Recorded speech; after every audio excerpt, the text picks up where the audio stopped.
Everything I needed to know, I learned in the forest, written by Vandana Shiva. Welcome back to our channel. ഇന്നത്തെ ക്ലാസ്സിൽ നമ്മൾ discuss ചെയ്യാൻ പോകുന്നത് degree level common കോഴ്സായിട്ടുള്ള reading from the fringes എന്ന് പറയുന്ന ടെക്സ്റ്റിലെ ഒരു പോർഷനാണ് നമ്മൾ ഡിസ്കസ് ചെയ്യുന്നത്. Okay, everything I needed to know, I learned in the forest, Vandana Shiva എഴുതിയിട്ടുള്ള ഒരു എസ്സേ ആണിത്. വന്ദന ശിവ ഇന്ത്യയിലെ ഒരു ഫേമസ് ആയിട്ടുള്ള ആക്ടിവിസ്റ്റാണ്, സ്കോളറാണ് ആൻഡ് ഇക്കോളജിസ്റ്റാണ്. ഓക്കെ, ആളുടെ വർക്ക്സ് എല്ലാം എന്താണ് closely related to eco feminism and ecology. Okay, നമുക്ക് ആദ്യം ഓതറിനെ കുറിച്ചുള്ളത് നോക്കാം. ഓക്കെ, നമുക്ക് നിങ്ങൾ യൂണിവേഴ്സിറ്റി മെറ്റീരിയൽ വെച്ചിട്ടാണ് ഇവിടെ ക്ലാസ് എടുക്കുന്നത്. എല്ലാവരും യൂണിവേഴ്സിറ്റി മെറ്റീരിയൽ മാക്സിമം ഡൗൺലോഡ് ചെയ്ത് വെക്കാം. അത് കിട്ടാത്തവർ നമ്മൾ BA ഇംഗ്ലീഷിൻ്റെ ഗ്രൂപ്പിൽ ജോയിൻ ചെയ്യുക ആൻഡ് ടെലിഗ്രാം ചാനലിലും ജോയിൻ ചെയ്യുക. അതിൽ എല്ലാ മെറ്റീരിയൽസും ഷെയർ ചെയ്യാറുണ്ട് കേട്ടോ. അതിൻ്റെ ലിങ്ക് ഞാൻ ഡിസ്ക്രിപ്ഷനിൽ കൊടുക്കാം. Vandana Shiva is A leading activist, scholar, ഇക്കോളജിസ്റ്റ് and writer born in Dehradun, Uttarakhand in 1952. Her father was a forest conservationist and her mother was a farmer. She is often called the Gandhi of grain and the rock star of the anti-GMO movement and eco-warrior goddess.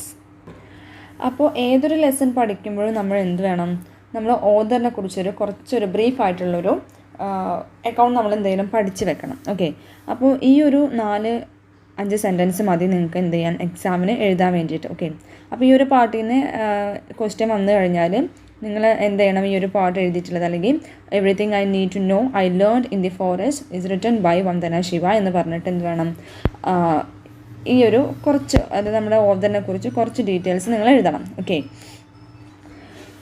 Vandana Shiva is A leading activist, scholar, ഇക്കോളജിസ്റ്റ് and writer born in Dehradun, Uttarakhand. അപ്പോൾ ഉത്തരാഖണ്ഡിലാണ് ആൾ ജനിച്ചിട്ടുള്ളത്. ഉത്തരാഖണ്ഡിലെ ഡെറാഡൂണിൽ ജനിച്ചു. ആളെന്താണ്, ഒരു ആക്ടിവിസ്റ്റാണ്. Okay, സാമൂഹ്യ പ്രവർത്തകയാണ് and സ്കോളറാണ്. Scholar എന്ന് പറഞ്ഞാൽ എന്താ, നമ്മൾ പണ്ഡിതർ എന്നൊക്കെ പറയും. ആൻഡ് ഇക്കോളജിസ്റ്റ്. ഓക്കെ, അപ്പോൾ ഇക്കോ ആക്ടിവിസ്റ്റ് കൂടിയാണ് ആൾ. ഓക്കെ, ദെൻ അവരുടെ ഫാദർ എന്തായിരുന്നു, ഒരു കൺസർവേഷനിസ്റ്റ് ആയിരുന്നു. ഫോറസ്റ്റ് കൺസർവേഷനിസ്റ്റ് എന്ന് പറഞ്ഞു കഴിഞ്ഞാൽ ഗാർഡ് എന്ന് പറയില്ലേ, ഫോറസ്റ്റ് ഓഫീസേഴ്സില്ല, അവരൊക്കെ എന്താണ് ഫോറസ്റ്റ് കൺസർവേഷനിസ്റ്റ് ആണ് കേട്ടോ. അതായത് ഫോറസ്റ്റിനെ സംരക്ഷിക്കാൻ വേണ്ടി നിയമിക്കപ്പെട്ട ആളുകളെയാണ് നമ്മൾ കൺസർവേഷനിസ്റ്റ് എന്ന് പറയാം. ഓക്കെ, ദെൻ അമ്മ ഒരു ഫാമറായിരുന്നു. ഓക്കെ, ഇത്രയും കാര്യങ്ങൾ നിങ്ങൾ പഠിച്ചു വെക്കാം. ഇനി ആൾ എഴുതിയിട്ടുള്ള ഒരു 1-2 വർക്ക്സ് കൂടി നിങ്ങൾ പഠിച്ചു വെക്കാം. അതിൽ ഏറ്റവും ഇമ്പോർട്ടൻ്റ് ആണ് സ്റ്റേയിങ് എലൈവ് എന്ന് പറയുന്ന book. Staying alive, women ecology and development എന്ന് പറയുന്ന ഈ ഒരു ബുക്ക് അത് ആളുടെ വന്ദന ശിവയുടെ ആദ്യത്തെ ബുക്കാണ്. അറ്റ് ദ സെയിം ടൈം അത് വളരെ സെലിബ്രേറ്റ് ചെയ്യപ്പെട്ടുള്ളൊരു വർക്ക് കൂടിയാണ് കേട്ടോ. ഒന്നെങ്കിൽ 2-3 വർക്ക് പഠിച്ചു വെക്കുക, അല്ലെങ്കിൽ ഈ ഒരു വർക്ക് മാത്രം നിങ്ങൾ എന്ത് ചെയ്യുക, എഴുതി വെക്കുക. ഓക്കെ, ഈ ഒരു വർക്ക് അല്ലെങ്കിൽ നമ്മൾ പഠിക്കാൻ പോകുന്ന ഈ ഒരു text everything I need to know I learned in the forest എന്ന് പറയുന്ന വർക്ക് എന്താണ്, ആ ഹെഡിങ്ങിൻ്റെ മീനിങ് ആദ്യം നിങ്ങൾ മനസ്സിലാക്കി വെക്കണം. Everything I need to know I learned in the forest, എനിക്ക് വേണ്ടതെല്ലാം ഞാൻ പഠിച്ചത് ഫോറസ്റ്റിൽ നിന്നാണ് അല്ലെങ്കിൽ കാടുകളിൽ നിന്നാണ് എന്നാണ് അതിൻ്റെ മീനിങ് വരുന്നത്. ഓക്കെ, ഇനി എന്താണ് ഈ ഒരു ടെക്സ്റ്റ് ബുക്കിൽ അല്ലെങ്കിൽ ഈ ഒരു വർക്കിൽ പറയുന്നത് എന്നുള്ളത് നമുക്ക് നോക്കാം. Vandana Shiva opens the essay everything I needs to know I learned in the forest by revisiting the experiences in her ecological journey. She tells us that this journey commenced in the forest of the Himalayas, having to flee into the Himalayan ranges during India's partition. Her father used to farm there and her mother used to sing about nature and forest civilization of the past. This has influenced her perspective to a considerable extent. Vandana Shiva ഈ ഒരു എസ്സേയിൽ discuss ചെയ്യുന്നത് എന്താണെന്ന് വെച്ചാൽ അവരുടെ ecological journey, അതായത് ecology എന്ന് പറയുന്ന ഈ ഒരു കോൺസെപ്റ്റിലേക്ക് അല്ലെങ്കിൽ പരിസ്ഥിതിക്ക് വേണ്ടി എന്ന് മുതലാണോ ആൾ പ്രവർത്തിക്കാൻ തുടങ്ങിയത്, അതുമുതൽ ഇപ്പോൾ ജീവിക്കുന്നത് വരെയുള്ള ആളുടെ ഇക്കോളജിക്കൽ ജേണിനെ കുറിച്ചാണ് അല്ലെങ്കിൽ അതിൻ്റെ എക്സ്പീരിയൻസിനെ കുറിച്ചാണ് ഈ ഒരു വർക്കിൽ ആൾ പറയുന്നത്. ഓക്കെ, ഹിമാലയൻ ഫോറസ്റ്റുകളിൽ നിന്നാണ് ആളുടെ ഒരു ഫസ്റ്റ് ഇക്കോളജിക്കൽ ജേണി സ്റ്റാർട്ട് ചെയ്യുന്നത്. ഓക്കെ, അതായത് പാർട്ടീഷൻ്റെ സമയത്താണ് ഏറ്റവും കൂടുതൽ ആൾ എന്ത് ചെയ്തിട്ടുണ്ടായിരുന്നത്, അല്ലെങ്കിൽ ഇന്ത്യ പാകിസ്ഥാൻ പാർട്ടീഷൻ്റെ സമയത്ത് അവളുടെ ഫാദറിന് എന്തായിരുന്നു ജോലി, ഫാമിംഗ് ആയിരുന്നു. ആൻഡ് ഇതും അതുപോലെ തന്നെ ഈ ഒരു അച്ഛൻ്റെ ജോബും അതുപോലെ തന്നെ അമ്മ ഏറ്റവും കൂടുതൽ എൻ്റർടൈൻ കണ്ടെത്തിയിരുന്നത് ഹിമാലയൻ ഫോറസ്റ്റിനെ കുറിച്ച് അല്ലെങ്കിൽ നമ്മളുടെ നേച്ചറിനെ കുറിച്ച് നമ്മളുടെ ഫോറസ്റ്റ് സിവിലൈസേഷനെ കുറിച്ചൊക്കെ എന്ത് ചെയ്യും, ആളുകൾക്ക് പറഞ്ഞു കൊടുക്കുകയും വന്ദന ശിവയ്ക്ക് പറഞ്ഞു കൊടുക്കുകയൊക്കെ ചെയ്തിട്ടുണ്ടായിരുന്നു. സോ ഇതും ഈ ഒരു അച്ഛൻ്റെ ഫാമിങ്ങും അതുപോലെ തന്നെ അമ്മയ്ക്ക് ഈ നേച്ചറിനെ കുറിച്ചിട്ടുള്ള ഉണ്ടായിരുന്ന ഈ ഒരു പെർസെപ്ഷനും അതുപോലെ ആ നേച്ചറിനെ കുറിച്ചിട്ടുള്ള നോളജും എന്ത് ചെയ്തിട്ടുണ്ട്, വന്ദന ശിവേനെ ഒരുപാട് ഇൻസ്പയർ ചെയ്തിട്ടുണ്ടായിരുന്നു. Then her ecological activism begins with the Chipko movement. Deforestation affects the women most as they used to rely on forests, streams and other natural resources for food, water, fuel and fodder. They valued and worshipped forests as their protector and sustainer. So an unexpected and unprecedented non-violent protest sprang to the scene. The peasant women declared they would hug the trees to prevent the chopping of trees in the Garhwal Himalayan region. Okay, അപ്പോൾ വന്ദന ശിവയുടെ first ecological journey start ചെയ്യുന്നത് Chipko movement വഴിയാണ്. Okay, അതായിരുന്നു Chipko movement ആയിരുന്നു വന്ദന ശിവയുടെ ആദ്യത്തെ ecological activism എന്ന് പറയുന്നത്. അപ്പോൾ എന്തിനായിരുന്നു ചിപ്കോ മൂവ്മെൻറ്റ്? ചിപ്കോ മൂവ്മെൻറ്റ് നമ്മളുടെ ഇന്ത്യൻ ഹിസ്റ്ററിയിൽ അല്ലെങ്കിൽ ഇന്ത്യൻ പൊളിറ്റിക്സിലൊക്കെ വളരെ ഇമ്പോർട്ടൻ്റ് ആയിട്ടുള്ള പ്രൊമിനൻ്റ് ആയിട്ടുള്ള ഒരു ആക്ടിവിസം ആയിരുന്നു ചിപ്കോ മൂവ്മെൻറ്റ് എന്ന് പറയുന്നത്. സോ ചിപ്കോ മൂവ്മെൻറ്റ് എന്ന് പറയുന്നത് എന്താണ്, first eco feminist environmental movement എന്നാണ് അറിയപ്പെടുന്നത്. ഓക്കെ, അപ്പോൾ ഇതെന്തിനാന്ന് വെച്ചാൽ അതിന് ചിപ്കോ എന്ന് പറയുന്ന ഹിന്ദി വേർഡിൻ്റെ അർത്ഥം എന്താണെന്ന് വെച്ചാൽ to cling or to hug എന്നാണ്, അതായത് ഹഗ് ചെയ്യുക. ഓക്കെ, അതാണ് അതിൻ്റെ ചിപ്കോ എന്ന് പറയുന്ന വേർഡിൻ്റെ മീനിങ്. ഇപ്പോൾ നമുക്കറിയാം കൊമേഴ്സ്യലൈസേഷൻ്റെ ഭാഗമായിട്ട്, വാണിജ്യവൽക്കരണത്തിൻ്റെ ഭാഗമായിട്ട് അല്ലെങ്കിൽ ഇൻഡസ്ട്രിയലൈസേഷൻ്റെ ഭാഗമായിട്ട് നമ്മളുടെ നാട്ടിൽ ഒരുപാട് വികസനങ്ങൾ നടന്നുകൊണ്ടിരിക്കുന്ന സമയമായിരുന്നു ഈ 1950, 60, 70 കാലഘട്ടങ്ങൾ എന്ന് പറയുന്നത്. ഓക്കെ, അപ്പം നമുക്ക് വികസനങ്ങൾ നടത്താൻ എന്ത് വേണം, ഭൂമി വേണം. ഭൂമിക്ക് വേണമെങ്കിൽ നമ്മൾ എന്ത് വേണം, ആ ഒരു ഫോറസ്റ്റ് ഏരിയ മൊത്തം നമ്മൾ ഡീഫോറസ്റ്റ് ചെയ്തിട്ട് അല്ലെങ്കിൽ ഡിസ്ട്രക്ട് ചെയ്തിട്ട് വേണം നമുക്ക് അതിനായിട്ടുള്ള ഭൂമി എടുക്കാൻ വേണ്ടിയിട്ട്. അങ്ങനെ കൊമേഴ്സ്യലൈസേഷൻ്റെ ഭാഗമായിട്ട് ഹിമാലയൻ മൗണ്ടൈൻ്റെ റീജിയണിലുള്ള എന്താണ് ഫോറസ്റ്റ് എല്ലാം കുറച്ച് പ്രൈവറ്റ് കമ്പനീസ് വന്നിട്ട് എന്താണ് ഡീഫോറസ്റ്റ് ചെയ്യാൻ വേണ്ടി തീരുമാനിക്കുകയാണ്. സോ അതിനെതിരെ അവിടെയുള്ള സ്ത്രീകളെല്ലാവരും കൂടിയിട്ട് മരത്തെ ഹഗ് ചെയ്തുകൊണ്ട്, മരത്തെ കെട്ടിപ്പിടിച്ചുകൊണ്ടാണ് എന്ത് ചെയ്തിട്ടുള്ള ഈ ഒരു സമരം, ഈ ഒരു മൂവ്മെൻറ്റ് നടത്തിയിട്ടുണ്ടായിരുന്നത്. ദെൻ അവർ ഇങ്ങനെയാണ്, അവരുടെ സമരത്തിൻ്റെ ഒരു സോങ് ഇങ്ങനെയായിരുന്നു: these beautiful oaks and rhododendrons, they give us cool water, don't cut these trees, we have to keep them alive എന്ന് പറയുന്നുണ്ട്. ഓക്കെ, അപ്പോൾ ഈ ഓക്ക് എന്ന് പറയുന്നതും റോഡോഡെൻഡ്രൻസ് എന്ന് പറയുന്നത് എന്താണ്, ഒരു സ്പീഷീസ് ഓഫ് വൃക്ഷങ്ങളെയാണ് കേട്ടോ, അതിൻ്റെ പേരാണ്. സോ ഇതൊക്കെ എന്താണ്, ആ ഒരു ഹിമാലയൻ റീജിയനിൽ ഉണ്ടായിരുന്ന, ആ ഫോറസ്റ്റിൽ ഉണ്ടായിരുന്ന മരങ്ങളാണ്. So they give us cool water.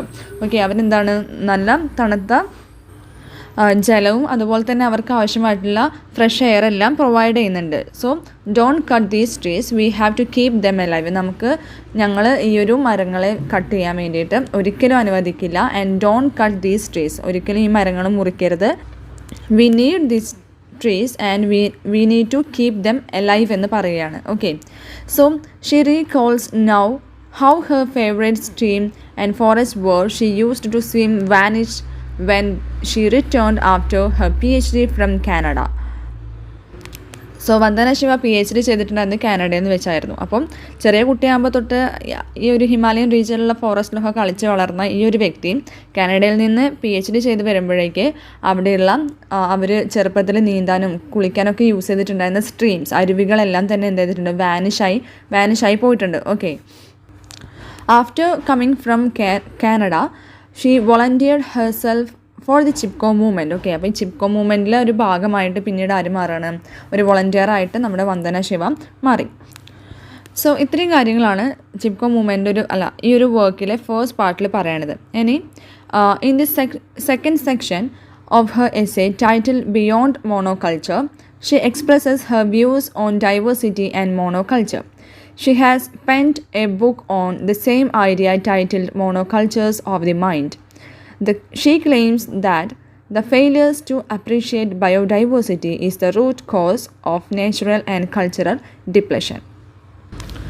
So ഈ ഒരു എസ്സേയിലെ സെക്കൻഡ് സെക്ഷനിൽ പറയുന്നത് എന്താണ്, ബിയോണ്ട് മോണോ കൾച്ചർ എന്നാണ്. ഓക്കെ, മോണോ കൾച്ചർ എന്ന് പറഞ്ഞാൽ എന്താ, the cultivation of A single crop in A given area. Okay, നമുക്ക് തന്നിട്ടുള്ളൊരു ഏരിയയിൽ ഏതെങ്കിലും ഒരു ക്രോപ്പ് നമ്മൾ എന്ത് ചെയ്യുക, ക്രോപ്പ് എന്ന് പറഞ്ഞാൽ എന്താ, ഏതെങ്കിലും ഒരേ ധാന്യങ്ങൾ കൃഷി ചെയ്യുന്നതിനെയാണ് നമ്മൾ മോണോ കൾച്ചർ എന്ന് പറയുന്നത്. സോ ഇവിടെ വന്ദന ശിവ പറയാണ്, she claims that the failure to appreciate biodiversity is the root cause of natural and cultural depletion. Okay, കാരണം നമുക്കറിയാം നമ്മുടെ ഇന്ത്യൻ ജോഗ്രഫി എന്ന് പറയുന്നത് ഒരു ബയോഡൈവേഴ്സിറ്റി നിറഞ്ഞിട്ടുള്ളൊരു ജോഗ്രഫിയാണ്. ഓക്കെ, ഇന്ത്യൻ ജോഗ്രഫി മാത്രമല്ല, ബയോഡൈവേഴ്സിറ്റി എന്ന് പറഞ്ഞാൽ എന്താണ്, എല്ലാ സ്പീഷീസിലുള്ള, ഇപ്പോൾ ഫ്ലോറ ആൻഡ് ഫോണ എന്നൊക്കെ പറയില്ലേ, സോ എല്ലാ സ്പീഷീസിലുള്ള മൃഗങ്ങളും അനിമൽസും അതുപോലെ തന്നെ പ്ലാന്റ്സും എല്ലാം കൂടി ചേർന്ന ഒരു സിസ്റ്റമാണ് നമ്മുടെ എക്കോളജിക്ക് ഉള്ളത്. ഓക്കെ, പക്ഷേ ഇന്ത്യയെ സംബന്ധിച്ചിടത്തോളം ജോഗ്രഫിക്കലി ഒരുപാട് ഡൈവേഴ്സിറ്റി ഉള്ള ഒരു കൺട്രിയാണ് ഇന്ത്യ. ഒരുപാട് ടൈപ്പ് ഓഫ് ജോഗ്രഫി നമുക്ക് എന്ത് ചെയ്യാൻ പറ്റും, ഒരു ജോഗ്രഫിക്കൽ കണ്ടീഷൻ നമുക്ക് ഇന്ത്യയിൽ കാണാൻ കഴിയും. പക്ഷേ നമ്മളുടെ ഒരു ബയോഡൈവേഴ്സിറ്റി എപ്പോഴും ഫെയിലിയർ ആവുന്നത് എപ്പോഴാണ്, അതായത് ബയോഡൈവേഴ്സിറ്റി ഒരു പ്രത്യേക ഒരു കൈൻഡ് ഓഫ് ഏരിയയിൽ പലതരത്തിലുള്ള സ്പീഷീസിലുള്ള ജീവികളും ഒരു ആവാസ വ്യവസ്ഥയൊക്കെ ഉള്ളതിനെയാണ് നമ്മൾ എന്തെന്ന് പറയാം, ബയോഡൈവേഴ്സിറ്റി എന്ന് പറയുന്നത്. ഓക്കെ, അപ്പോൾ അതിൻ്റെ നമ്മുടെ നാട്ടിൽ അല്ലെങ്കിൽ നമ്മുടെ ഒരു റീജിയണിൽ അത് കറക്റ്റായിട്ട് ആളുകൾ അതിനെ അപ്രീഷിയേറ്റ് ചെയ്യാത്തതിൻ്റെ കാരണം എന്താണ്, നമ്മുടെ കൾച്ചറലായിട്ടുള്ള അല്ലെങ്കിൽ നാച്ചുറലായിട്ടുള്ള ഒരു ശോഷിച്ച അവസ്ഥയാണ് ഇതിന് കാരണം. ഈ ഒരു ബയോഡൈവേഴ്സിറ്റി ഉണ്ടായാൽ മാത്രമേ നമ്മളെപ്പോലുള്ള അല്ലെങ്കിൽ മനുഷ്യരടങ്ങുന്ന ഈ ഒരു ജീവവർഗത്തിന് ഈ ഭൂമിയിൽ നിലനിൽപ്പ് ഉണ്ടാവുള്ളൂ എന്ന് എല്ലാവർക്കും അറിയാം. അറ്റ് ദ സെയിം ടൈം നമ്മളതിനെ പ്രൊട്ടക്റ്റ് ചെയ്യാനുള്ള ഒരു വഴികളും നമ്മൾ നോക്കുന്നില്ല. Okay, so Vandana Shiva learned about the importance of biodiversity from the Himalayan and replicated the essence through her farm, which she set up in 1994. Vandana Shiva ഈ ഒരു ബയോഡൈവേഴ്സിറ്റിയുടെ ഇമ്പോർട്ടൻസ് എത്രത്തോളം ഉണ്ടെന്ന് മനസ്സിലാക്കിയിട്ടുണ്ടായിരുന്നത് ഹിമാലയാസിൽ നിന്നായിരുന്നു. കാരണം ഹിമാലയൻ റീജിയൻ എന്ന് പറയുന്നത് അതൊരു സിമ്പിളായിട്ടുള്ളൊരു കാര്യമല്ല. കാരണം അവിടെ ഒരുപാട് നമ്മൾ ഈ ലോകത്തിൽ ഏറ്റവും റെയറായിട്ട് കാണുന്ന സ്പീഷീസ് ഓഫ് പ്ലാന്റ്സും അതുപോലെ തന്നെ നമ്മളെ ഈ ഒരു ആവാസ വ്യവസ്ഥയെ സംരക്ഷിക്കുന്ന ഒരുപാട് അനിമൽസും എവിടെയുണ്ട്, ഹിമാലയത്തിലുണ്ട്. അപ്പോൾ നമ്മുടെ ഈ ഒരു ജൈവ വൈവിധ്യത്തിൻ്റെ പ്രത്യേകത മനസ്സിലാക്കിക്കൊണ്ട് എന്ത് വേണം, അവിടെ നമ്മൾക്ക് ആവശ്യമായിട്ടുള്ള സാധനങ്ങൾ, ക്രോപ്സ് നമ്മളവിടെ കൾട്ടിവേറ്റ് ചെയ്യണമെന്ന് വന്ദന ശിവ പറയാണ്. അങ്ങനെ വന്ദന ശിവ എന്ത് ചെയ്തു, after collecting seeds from farmers she used to farm for demonstration and training. Okay, അപ്പോൾ കുറച്ച് നല്ല സീഡ്സ് എല്ലാം ഫാമേഴ്സിൻ്റെ കയ്യിൽ നിന്ന് കളക്ട് ചെയ്തിട്ട് ആളെന്ത് ചെയ്യാണ്, ഒരു ഫാമിംഗ് സ്റ്റാർട്ട് ചെയ്യാണ്, ഒരു ഡെമോ പോലെ ഒരു ഫാമിംഗ് സ്റ്റാർട്ട് ചെയ്യുകയും ഇത് ആളുകൾക്ക് എങ്ങനെ നല്ല രീതിയിൽ ക്രോപ്സ് കൾട്ടിവേറ്റ് ചെയ്യണം എന്നുള്ളതിൻ്റെ ഒരു ട്രെയിനിങ് കൊടുക്കുകയും ചെയ്യുന്നുണ്ട്. ഓക്കെ, സോ ഈ ഒരു ഫാമിനെ അവർ വിളിച്ചിരുന്ന പേരാണ് നവധാന്യ ഫാം എന്ന് പറയുന്നത്. ഓക്കെ, ഡൂൺ വാലി, ഉത്തരാഖണ്ഡിലെ ഡൂൺ വാലിയിലാണ് ഈ ഒരു നവധാന്യ ഫാം സിറ്റുവേറ്റ് ചെയ്യുന്നത്. ഇപ്പോൾ ആ ഫാമിൽ ഒരുപാട് വെറൈറ്റീസ്, ഒരു 100 കണക്കിന് വെറൈറ്റീസ് ഓഫ് റൈസസും അതുപോലെ തന്നെ വീറ്റും ആൻഡ് അവിടെ എന്ത് ചെയ്യുന്നുണ്ട്, കൾട്ടിവേറ്റ് ചെയ്യുന്നുണ്ട്.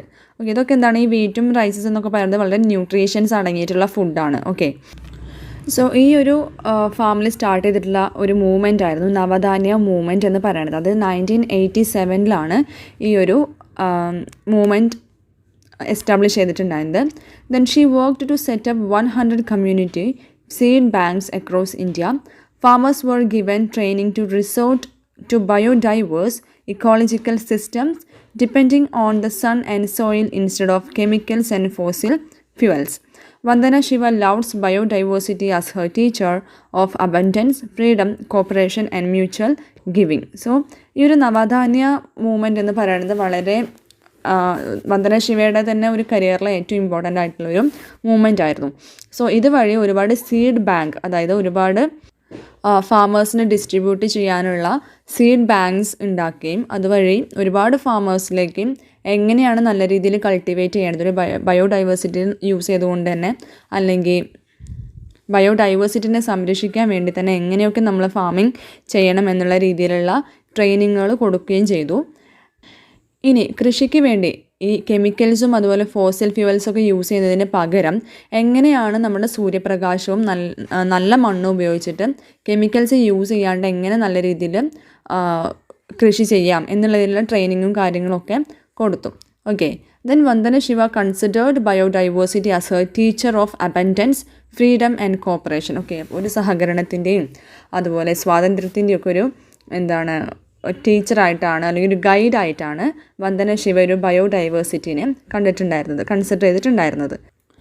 ഇനി ഈ ഒരു എസ്സേയിലെ rights of nature on the global stage എന്ന് പറയുന്ന പാർട്ടിൽ, ഇതൊരു തേർഡ് പാർട്ടാണ് കേട്ടോ, തേർഡ് സെക്ഷനാണ്. സോ ഇതിൽ പറയുന്നത് considering nature as a teacher, sustainer and creator, we must also pay attention to its right. Okay, അപ്പോൾ ഈ ഒരു പാർട്ടിൽ പറഞ്ഞത് എന്താണെന്ന് വെച്ചാൽ നമുക്ക് നേച്ചറിനെ എന്ത് ചെയ്യാം, ഒരു ടീച്ചറായിട്ട് അല്ലെങ്കിൽ ഒരു സസ്റ്റെയിനറായിട്ടോ അല്ലെങ്കിൽ ഒരു ഗൈഡായിട്ടോ നമുക്ക് കൺസിഡർ ചെയ്യാവുന്നതാണ്.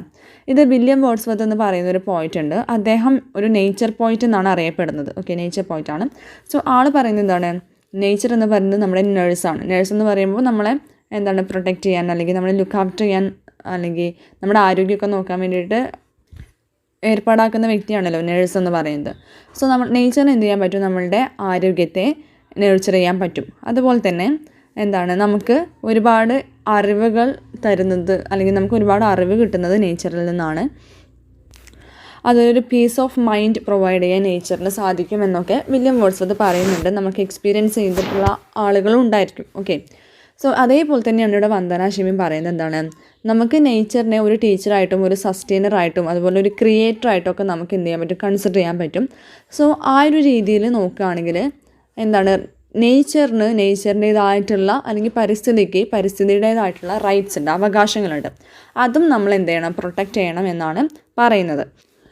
So the focal point of the discussions was to deconstruct the power relation in which man dominate nature, men dominate women, rich dominate the poor into a partnership system. അപ്പോൾ ഇത്തരം ഡിസ്കഷൻസൊക്കെ നടക്കുന്നത് എന്തിനാന്ന് വെച്ചാൽ ടു ഡീകൺസ്ട്രക്ട്, നമ്മളെന്താണ് ഒന്നും കൂടി അതിനെ deconstruct ചെയ്യണം. എന്തിനാണ്, മനുഷ്യൻ പ്രകൃതിയെ എന്ത് ചെയ്യുന്നു, ഡോമിനേറ്റ് ചെയ്യുന്നു. പുരുഷന്മാർ സ്ത്രീകളെ ഡോമിനേറ്റ് ചെയ്യുന്നു. അതുപോലെ തന്നെ റിച്ച് ആയിട്ടുള്ള ആളുകൾ പാവപ്പെട്ടവരെ എന്ത് ചെയ്യുന്നുണ്ടോ, ഡോമിനേറ്റ് ചെയ്യുന്നു. സോ ഈ ഒരു സിസ്റ്റത്തെ എന്ത് ചെയ്യണം, നമുക്ക് ഒന്നും കൂടി പൊളിച്ചടുക്കി ഡീകൺസ്ട്രക്റ്റ് ചെയ്യുക എന്നുള്ളതാണ് ഈ ഒരു ഈ ഒരു ഡിസ്കഷൻ്റെ ലക്ഷ്യമെന്ന് പറയുന്നത്. So this report submitted by the UN General stated that human beings are an inseparable part of its nature and any damage done to nature will also damage humankind. Okay, അപ്പോൾ ഹ്യൂമൻ ബീയിങ്സ് എന്ന് പറയുന്നത് നമ്മളുടെ നേച്ചറിന്, അതായത് നേച്ചറിലെ തന്നെ ഒഴിച്ചുകൂടാൻ പറ്റാത്തൊരു പാർട്ടാണ് human beings എന്ന് പറയുന്നത്. ഓക്കെ, അല്ലെങ്കിൽ നമുക്ക് നേച്ചറിന് ഒരിക്കലും എന്ത് ചെയ്യാൻ പറ്റില്ല, നമ്മുടെ ലൈഫിൽ നിന്ന് ഒഴിവാക്കാൻ പറ്റില്ല. കാരണം without nature human cannot survive. Okay, അതായത് ഹ്യൂമൻ ബീയിങ്സിന് പ്രകൃതി ഇല്ലാണ്ട് അതിജീവിക്കാൻ കഴിയില്ല. സോ അപ്പോൾ പരിസ്ഥിതിക്ക് നമ്മൾ എന്തെങ്കിലും ഒരു ഡാമേജ് വരുത്തി കഴിഞ്ഞാൽ എന്താവും, അത് ഡെഫിനറ്റ്ലി ഹ്യൂമൻ കൈൻഡ് അല്ലെങ്കിൽ മനുഷ്യവംശത്തെ മൊത്തത്തിൽ ബാധിക്കും. സോ ഇന്നിതിലെ ഫോർത്ത് പാർട്ടിൽ പറയുന്നത് the dead earth world view. Okay, the dead earth world view. ഈ ഒരു പാർട്ടിൽ പറയുന്നത് എന്താണ്, ഹ്യൂമൻ ബീയിങ്സും പരിസ്ഥിതിയും തമ്മിലുള്ള സെപ്പറേറ്റഡ്നെസ്സിനെ കുറിച്ചാണ്. ഓക്കെ, എവിടെ മുതലാണ് നേച്ചർ, അത് നമ്മുടെ പ്രകൃതിയും മനുഷ്യനും തമ്മിലുള്ള ബന്ധം എവിടെയാണ് അവസാനിച്ചത് അല്ലെങ്കിൽ എങ്ങനെയാണ് അവർ പിരിഞ്ഞത് എന്നാണ് പറയുന്നത്, സെപ്പറേറ്റ് ആയതെന്ന് ചോദിക്കുന്നു. സോ എന്താണ്, The separateness can be traced back to the beginning of the industrialization. Okay, അതായത് ഇൻഡസ്ട്രിയലൈസേഷൻ, വ്യവസായവൽക്കരണത്തോടു കൂടിയിട്ടാണ് ഹ്യൂമൻ ബീയിങ്സും നേച്ചറും തമ്മിലുള്ള ബന്ധം മുറിയാൻ തുടങ്ങിയത്. Earth began to be treated as raw material instead of earlier notions of Mother Earth. Francis Bacon, considered the father of modern science, asserted the belief that scientific inventions have the power to conquer and subdue nature. Okay, so ഇവിടെ പറയുന്നുണ്ട് ഏർത്തിനെ നമ്മൾ mother earth എന്നായിരുന്നു consider ചെയ്തിട്ടുണ്ടായിരുന്നത്. Okay, അതായത് ഭൂമി മാത എന്നായിരുന്നു consider ചെയ്തിട്ടുണ്ടായിരുന്നത്. പക്ഷേ ഇൻഡസ്ട്രിയലൈസേഷൻ വന്നതിന് ശേഷം നമ്മൾ എന്തായി, ഭൂമിയെ നമ്മുടെ റോ മെറ്റീരിയൽസിനുള്ളൊരു സോഴ്സായിട്ട് കാണാൻ തുടങ്ങി. അതായത് നമുക്ക് വേണ്ട മെറ്റീരിയൽസ് പ്രൊഡ്യൂസ് ചെയ്യാൻ വേണ്ടിയിട്ടുള്ളൊരു സോഴ്സായിട്ട് എന്തായി ഭൂമി മാറിത്തുടങ്ങി. അത് ഇൻഡസ്ട്രിയലൈസേഷൻ വന്നതിന് ശേഷമാണ്. കാരണം ഇപ്പോൾ നമ്മൾ വ്യവസായവൽക്കരണം വന്നതിന് ശേഷം ഒരുപാട് ഡെവലപ്മെൻറ്റ് സംഭവിച്ചിട്ടുണ്ട്. ഇപ്പോൾ നമ്മളെ വീടായാലും അല്ലെങ്കിൽ നമ്മൾ യൂസ് ചെയ്യുന്ന എക്യുപ്മെൻറ്റ്സ് ആണെങ്കിലും അല്ലെങ്കിൽ നമ്മൾ യൂസ് ചെയ്യുന്ന എന്ത് സാധനമാണെങ്കിലും അതൊക്കെ എടുക്കുന്നതിടെ ഭൂമിയിലുള്ള റോ മെറ്റീരിയൽസ് എടുത്തതിന് ശേഷം അതിനെ എന്ത് ചെയ്യാണ്, നമുക്ക് ആവശ്യമായിട്ടുള്ള പദാർത്ഥങ്ങളായിട്ട് മെറ്റീരിയൽസ് ആക്കിയിട്ട് നമ്മൾ മാറ്റുകയാണ്. സോ അതിനാണ് ഇൻഡസ്ട്രീസ് ഇവിടെ ഉള്ളത്. ഫോർ എക്സാമ്പിൾ ഇപ്പോൾ നമ്മൾ വീട് വെക്കാൻ അല്ലെങ്കിൽ ബിൽഡിങ്ങുകൾ ഉണ്ടാക്കാൻ യൂസ് ചെയ്യുന്ന സിമെൻറ്റുകളും കമ്പി അതുപോലെ തന്നെ ടൈൽസും ഗ്ലാസസും എല്ലാം എന്താണ്, എല്ലാം ഭൂമിയിലെ റോ മെറ്റീരിയൽ എടുത്തിട്ട് അതിനെ എന്ത് ചെയ്യാണ് നമ്മൾ വ്യവസായവൽക്കരണത്തിലൂടെ ഇൻഡസ്ട്രിയലൈസേഷനിലൂടെ ഒരുപാട് കെമിക്കൽസൊക്കെ ആഡ് ചെയ്തിട്ടാണ് നമുക്ക് വേണ്ട രീതിയിലുള്ള ഒബ്ജക്ട്സ് ആക്കി മാറ്റുന്നത്. So Francis Bacon considered as the father of modern science. Modern സയൻസിൻ്റെ ഫാദറായിട്ട് കൺസിഡർ ചെയ്യുന്ന ഒരു വ്യക്തിയാണ് ഫ്രാൻസിസ് ബേക്കൺ എന്ന് പറയുന്നത്. ആളൊരു ഫിലോസഫറാണ് കേട്ടോ. സോ ആൾ പറയുന്നത് എന്താണ്, scientific inventions have the power to conquer subdue nature. അപ്പോൾ സയൻറ്റിഫിക് ആയിട്ടുള്ള ഓരോ കണ്ടുപിടുത്തങ്ങൾക്കും എന്താണ്, നമ്മുടെ നേച്ചറിനെ കീഴടക്കാൻ, കോൺകർ ചെയ്യുക എന്ന് പറഞ്ഞാൽ കീഴടക്കാനും നേച്ചറിനെ നശിപ്പിക്കാനുമുള്ള പവർ ആർക്കുണ്ട്, സയൻറ്റിഫിക് ആയിട്ടുള്ള എല്ലാ ഇൻവെൻഷൻസിനും ഉണ്ടെന്ന് പറയുന്നു. അപ്പോൾ സയൻസ് എന്ന് പറയുന്നത് എന്താ, നമുക്ക് ഒരു തരത്തിൽ എന്താണ് യൂസ്ഫുൾ ആണ്. സയൻറ്റിഫിക് ആയിട്ടുള്ള ടെക്നിക്സും അതുപോലെയുള്ള നമ്മളുടെ മനുഷ്യൻ്റെ സമയത്ത് ലാഭിക്കാനും അതുപോലെ നമ്മുടെ പ്രവർത്തനങ്ങളെ കുറച്ചുകൂടി എളുപ്പമാക്കാനൊക്കെ സയൻസ് നമ്മളെ ഹെൽപ്പ് ചെയ്യുന്നുണ്ട്. അറ്റ് ദ സെയിം ടൈം നേച്ചറിനെ എന്ത് ചെയ്യുന്നുണ്ട്, അത് നശിപ്പിക്കുന്നു, ഡിസ്ട്രക്റ്റ് ചെയ്യുന്നു. അപ്പോൾ ആ ഒരു പാർട്ടിൽ the dead earth world view, അതായത് എർത്ത് എന്താണ്, നശിച്ചുകൊണ്ടിരിക്കുകയാണ്, മരിച്ചുകൊണ്ടിരിക്കുകയാണ്. കാരണം എർത്തിൻ്റെ അല്ലെങ്കിൽ നമ്മുടെ ഭൂമിയുടെ ഒരു ജീവൻ എന്ന് പറയുന്നത് എന്താണ്, നമ്മൾ ശ്വസിക്കുന്ന വായു, നമ്മൾ യൂസ് ചെയ്യുന്ന വെള്ളം, അതുപോലെ അതിൻ്റെ ഒരു പച്ചപ്പ് അല്ലെങ്കിൽ ഗ്രീനറിയാണ് അതിൻ്റെ ഒരു അത് ജീവിച്ചിരിക്കുന്നുണ്ട് എന്നതിനൊരു തെളിവാണ് നമ്മുടെ എർത്തിൻ്റെ ഗ്രീനറി എന്ന് പറയുന്നത്. പക്ഷെ ഇപ്പം എന്താണ്, ഒരുപാട് നദികൾ വറ്റിത്തുടങ്ങി, കാട്ടുതീയൊക്കെ വരാൻ തുടങ്ങി, ചൂട് കൂടി തുടങ്ങി, ഗ്ലോബൽ വാർമിംഗ് ഉണ്ടാകാൻ തുടങ്ങി, മലിനീകരണങ്ങൾ കൂടാൻ തുടങ്ങി.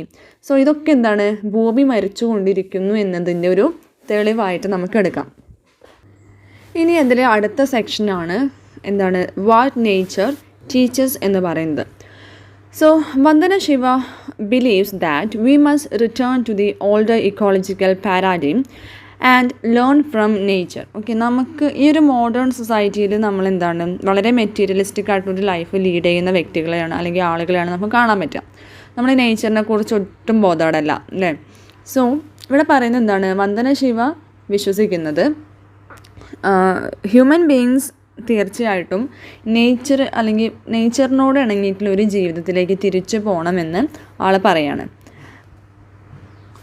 അതുപോലെ നിങ്ങൾ നോട്ട് ചെയ്യേണ്ട ഒരു ടേമാണ് എർത്ത് ഡെമോക്രസി എന്ന് പറയുന്നത്. Okay, earth university teachers earth democracy. Earth democracy is the concept that ensures freedom for all species and protect and respects the rights of all species. So നമ്മൾ പറഞ്ഞു ഡെമോക്രസി എന്ന് പറയുന്നത് എന്താണ്, ജനാധിപത്യം എന്നാണ് അതിൻ്റെ മീനിങ്. ഓക്കെ, അതെന്തിനാണ് നമ്മൾ നമ്മുടെ പൊളിറ്റിക്സിൽ അല്ലെങ്കിൽ ഈ ഒരു കോൺസ്റ്റിറ്റ്യൂഷനിൽ എന്തിനാണത് ഉൾപ്പെടുത്തിയിട്ടുള്ളത്, അതായത് ഈ ഒരു രാജ്യത്ത് ജീവിക്കുന്ന പൗരന്മാർക്ക് എന്ത് ചെയ്യുക, പ്രൊട്ടക്ഷൻ അല്ലെങ്കിൽ അവരുടെ റൈറ്റ്സിനെയും അവരുടെ ഫ്രീഡത്തെയും പ്രൊട്ടക്റ്റ് ചെയ്യാന്നുള്ള അല്ലെങ്കിൽ റെസ്പെക്റ്റ് ചെയ്യാന്നുള്ള രീതിയിലാണ് ഡെമോക്രസി നമ്മളുടെ കോൺസ്റ്റിറ്റ്യൂഷനിൽ ഉൾപ്പെടുത്തിയിട്ടുള്ളത്. ഇവിടെ എർത്ത് ഡെമോക്രസി എന്ന് പറയുന്നത് എർത്തിലുള്ള എല്ലാ സ്പീഷീസിനും അതുപോലെ എർത്തിലുള്ള എല്ലാ ജീവജാലങ്ങളുടെയും സ്വാതന്ത്ര്യത്തിനും അവരുടെ റൈറ്റ്സിനും എന്ത് ചെയ്യുക, നമ്മൾ പ്രൊട്ടക്റ്റ് ചെയ്യും റെസ്പെക്റ്റ് ചെയ്യുകയും ചെയ്യണമെന്നാണ് ഈ ഒരു എർത്ത് ഡെമോക്രസി കൊണ്ട് ഉദ്ദേശിക്കുന്നത്. It is a shift from anthropocentrism to ecocentrism. Okay, anthropocentrism എന്ന് പറഞ്ഞാൽ എന്താ, ഈ ടേംസ് എല്ലാം നിങ്ങൾ നോട്ട് ചെയ്ത് വെക്കണം, ഇമ്പോർട്ടൻ്റ് ആണ് കേട്ടോ. സോ ആന്ത്രോപോസെൻട്രിസം എന്ന് പറഞ്ഞാൽ എന്താണ്, മനുഷ്യനാണ് എല്ലാത്തിൻ്റെയും കേന്ദ്രം അല്ലെങ്കിൽ മനുഷ്യനാണ് എല്ലാത്തിൻ്റെയും സെൻറ്റർ എന്ന് പറയുന്ന കോൺസെപ്റ്റാണ് ആന്ത്രോപോസെൻട്രിസം എന്ന് പറയുന്നത്. പക്ഷേ നമുക്ക് ആന്ത്രോപോസെൻട്രിസം വന്നു കഴിഞ്ഞാൽ നേച്ചറിനെ കുറിച്ച് നമ്മൾ ഒട്ടും ബോധേഡാവുകയുമില്ല. അറ്റ് ദ സെയിം ടൈം നേച്ചറിന് ഒരുപാട് ഡാമേജസ് സംഭവിക്കുകയും ചെയ്യും. കാരണം അവിടെ മനുഷ്യരുടെ നീഡ്സിനായിരിക്കും ഏറ്റവും കൂടുതൽ ഇമ്പോർട്ടൻസ് നമ്മൾ കൊടുക്കാം ആന്ത്രോപോസെൻട്രിസത്തിൽ. ഓക്കെ, പക്ഷേ നമുക്ക് വേണ്ട എന്താണ്, ഇക്കോ ഡെമോക്രസി എന്ന് പറയുന്നത്, ഇക്കോളജിക്കൽ ഡെമോക്രസി എന്ന് പറയുന്ന കോൺസെപ്റ്റിലൂടെ നമ്മൾ എന്ത് ചെയ്യണം, ഇക്കോസെൻട്രിസം എന്ന് പറയുന്ന കോൺസെപ്റ്റിലേക്ക് നമ്മൾ വരണം. അതായത് ഇക്കോളജിക്കാണ് അല്ലെങ്കിൽ പരിസ്ഥിതിക്കാണ് ഏറ്റവും കൂടുതൽ ഇമ്പോർട്ടൻസ് എന്നുള്ള കോൺസെപ്റ്റിലേക്ക് വന്നു കഴിഞ്ഞാൽ മാത്രമേ നമുക്ക് എന്ത് ചെയ്യാൻ പറ്റുള്ളൂ, നേച്ചറിൻ്റെ എല്ലാ ആസ്പെക്ട്സിനെയും നമുക്ക് പ്രൊട്ടക്റ്റ് ചെയ്യാൻ കഴിയുള്ളൂ. So, in the last section of her essay titled The Poetry of Forest, she reveals the inspiration behind the idea of Earth University. Rabindranath Tagore inspired her as he started a learning center in Shantiniketan, a forest school. The school is now one of the most famous universities in India. അപ്പം രവീന്ദ്രനാഥ് ടാഗോറിനെ കുറിച്ചുള്ള പരാമർശങ്ങൾ ഈ ഒരു വർക്കിൽ നമുക്ക് കാണാം. അതായത് ശാന്തിനികേതൻ എന്ന് പറയുന്ന ഫോറസ്റ്റ് സ്കൂളിലാണ് ആര് പഠിച്ചത്? രവീന്ദ്രനാഥ് ടാഗോർ പഠിച്ചിട്ടുണ്ടായത്. സോ ഇപ്പോൾ ഇന്ത്യയിലെ തന്നെ ഏറ്റവും ടോപ്പ് ഫേമസ് ആയിട്ടുള്ള യൂണിവേഴ്സിറ്റികളിലൊന്നാണ് ശാന്തിനികേതൻ എന്ന് പറയുന്നത്. അദ്ദേഹം എഴുതിയിട്ടുള്ളൊരു വർക്കിൻ്റെ പേരാണ് the religion of the forest. അപ്പോൾ ഈ ഒരു വർക്കിൽ അദ്ദേഹം പറയുന്നുണ്ട് forest dwellers influence on Indian classical literature. They can teach us democracy and they are store houses of diversity. So the religion of the forest എന്ന് പറയുന്ന വർക്കിൽ അദ്ദേഹം പറയുന്നുണ്ട് എന്താണ്, നമ്മളുടെ നേച്ചറിന് എന്ത് ചെയ്യാൻ പറ്റും. ഒരുപാട് ഇന്ത്യൻ ക്ലാസിക്കൽ ലിറ്ററേച്ചറിൽ നമ്മൾ എന്ത് ചെയ്തിട്ടുണ്ട്, ഫോറസ്റ്റിൻ്റെ കൾച്ചറിനെ കുറിച്ചും സിവിലൈസേഷനെ കുറിച്ചൊക്കെ പറയുന്നുണ്ട്. സോ ഇതിനെ ബയോഡൈവേഴ്സിറ്റിനെ കുറിച്ച് നമുക്ക് ഒരു അവയർനെസ് തരാനും അതുപോലെ ഡെമോക്രസിയെ, എർത്ത് ഡെമോക്രസിയെക്കുറിച്ച് നമ്മളെ പഠിപ്പിക്കാനും എന്ത് ചെയ്യുന്നുണ്ട്, ഇന്ത്യൻ ക്ലാസിക്കൽ ലിറ്ററേച്ചർ നമ്മളെ ഹെൽപ്പ് ചെയ്യുന്നുണ്ട്. And in his essay Tapovan, Tagore claimed that India's civilization and philosophical ideas came from men communion with the forest. Okay, പിന്നെ അദ്ദേഹം തപോവൻ എന്ന് പറയുന്ന അദ്ദേഹത്തിൻ്റെ എസ്സേയിൽ പറയുന്നതാണ് എന്താണ്, നമ്മുടെ സിവിലൈസേഷനും അതുപോലെ തന്നെ ഫിലോസഫിക്കലായിട്ടുള്ള ഐഡിയാസും എല്ലാം തന്നെ എവിടെ നിന്ന് വന്നിട്ടുള്ളതാണ്, എവിടെ നിന്ന് കിട്ടില്ല, ഫോറസ്റ്റ് കാടുകളിൽ നിന്നാണ് അല്ലെങ്കിൽ വനങ്ങളിൽ നിന്നാണ് കിട്ടിയിട്ടുള്ളതെന്നാണ് പറയുന്നത്. അങ്ങനെ പറയാനുള്ള കാരണം എന്താണെന്ന് വെച്ചാൽ ഇപ്പോൾ ഇന്ത്യ എന്ന് പറയുന്നത് മോഡേൺ ആയി തുടങ്ങിയത് അല്ലെങ്കിൽ ഈ ഒരു ഇപ്പോഴത്തെ നമ്മുടെ ഈ ഒരു കൾച്ചർ വരാൻ തുടങ്ങിയത് കൊളോണിയലൈസേഷൻ്റെ ഭാഗമായിട്ടാണ്. ഓക്കെ, അതിനുശേഷമാണ് ഇന്ത്യൻ കൾച്ചറെല്ലാം മാറിയത്. അതിനു മുമ്പ് വരെ നമ്മളുടെ ഇന്ത്യ എന്ന് പറയുന്നത് വളരെ എന്താണ് പരിസ്ഥിതികപരമായിട്ട് ഒരുപാട് മുന്നിൽ നിൽക്കുന്ന ഒരു കൺട്രി ആയിരുന്നു. ഈ ഇൻഡസ്ട്രിയലൈസേഷനും അതുപോലെ കൊമേഴ്സ്യലൈസേഷനും ഒക്കെ വരുന്നതിന് മുന്നേ എല്ലാ രാജ്യങ്ങളും, ഇന്ത്യ മാത്രമല്ല എല്ലാ രാജ്യങ്ങളും പ്രകൃതിയോട് ഒരുപാട് ഇടപെട്ട് നിന്നിട്ടുണ്ടായിരുന്നൊരു ടൈമായിരുന്നു. സോ അപ്പോൾ നമ്മുടെ കൾച്ചറും നമ്മുടെ റിച്വൽസും നമ്മുടെ റിലീജിയസ് ബിലീഫ്സ് എല്ലാം തന്നെ ഈ നേച്ചറായിട്ട് കണക്റ്റഡ് ആയിരുന്നു. ഓക്കെ, സോ അത് പിന്നീട് മാറി തുടങ്ങിയപ്പോൾ എന്തായി, നമ്മുടെ നേച്ചർ എന്ത് ചെയ്യാൻ തുടങ്ങി, നശിക്കാൻ തുടങ്ങി.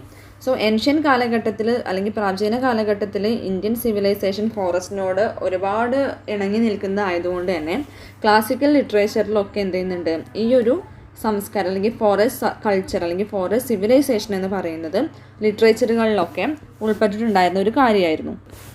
അപ്പോൾ ഹ്യൂമൻ ബീയിങ്ങും നേച്ചറും തമ്മിൽ എപ്പോഴും ഒരു കണക്ഷൻ അല്ലെങ്കിൽ അവർ തമ്മിലൊരു യൂണിറ്റി എപ്പോഴും ഉണ്ടായിരുന്നു. പക്ഷെ ഇപ്പോൾ അങ്ങനെയല്ല. അപ്പോൾ ഇതിലൂടെ വന്ദന ശിവ പറയുന്നത് എന്താണ്, മോഡേണിസം വന്നതിന് ശേഷം ആളുകൾക്ക് ഒരു യൂണിറ്റിയും അതുപോലെ തന്നെ ഒരു ഹാർമണി ഒന്നും ഇല്ലാണ്ടായി. സോ അതിന് പകരം എന്താ, ആളുകൾ ഭയങ്കര ഈഗോയിസ്റ്റിക്കായി. പക്ഷേ അവർ തമ്മിലുള്ള അകലം അല്ലെങ്കിൽ ബന്ധങ്ങളുടെ വാല്യൂസ് കുറഞ്ഞു, അങ്ങനെയുള്ള സംഭവങ്ങളൊക്കെയാണ്. പക്ഷേ നേച്ചറിനോട് അടുത്ത് ജീവിച്ചിരുന്ന ആ സമയത്ത് ആളുകൾ തമ്മിലൊരു യൂണിറ്റിയും അതുപോലെ തന്നെ ഗ്രീഡ് ആയിട്ടുള്ള ഒരു വയലൻ്റ് ആയിട്ടുള്ള സിറ്റുവേഷൻസും കാര്യങ്ങളൊന്നും നമ്മുടെ മനുഷ്യർക്കിടയിൽ ഉണ്ടായിരുന്നില്ല. സോ നേച്ചറിക്കായിട്ടുള്ള എലമെൻറ്റ്സ് എല്ലാം തന്നെ നമ്മുടെ ലൈഫിനെ ഒരുപാട് പോസിറ്റീവായിട്ടുള്ള രീതിയിൽ എന്ത് ചെയ്യുന്നുണ്ട്, ഇൻഫ്ലുവൻസ് ചെയ്യുന്നുണ്ട് എന്നാണ് വന്ദന ശിവ പറയുന്നത്. സോ ഇത്രയും കാര്യങ്ങൾ നിങ്ങൾക്ക് മനസ്സിലായി എന്ന് വിചാരിക്കുന്നു. എന്തെങ്കിലും ഡൗട്ട്സ് ഉണ്ടെങ്കിൽ നിങ്ങൾക്ക് കമൻറ്റ് സെക്ഷനിൽ ചോദിക്കാം. സോ വാട്സപ്പ് ഗ്രൂപ്പിൻ്റെയും ടെലിഗ്രാം ഗ്രൂപ്പിൻ്റെയും ലിങ്ക് ഞാൻ ഡിസ്ക്രിപ്ഷനിൽ കൊടുക്കാം കേട്ടോ. നോട്ട്സൊക്കെ അതിൽ നിന്ന് കളക്ട് ചെയ്യാം. സോ വീഡിയോ യൂസ്ഫുൾ ആയി എന്ന് തോന്നുകയാണെങ്കിൽ നിങ്ങൾ ഫ്രണ്ട്സിന് എല്ലാവർക്കും ഒന്ന് ഷെയർ ചെയ്ത് കൊടുക്കാം. ഓക്കെ.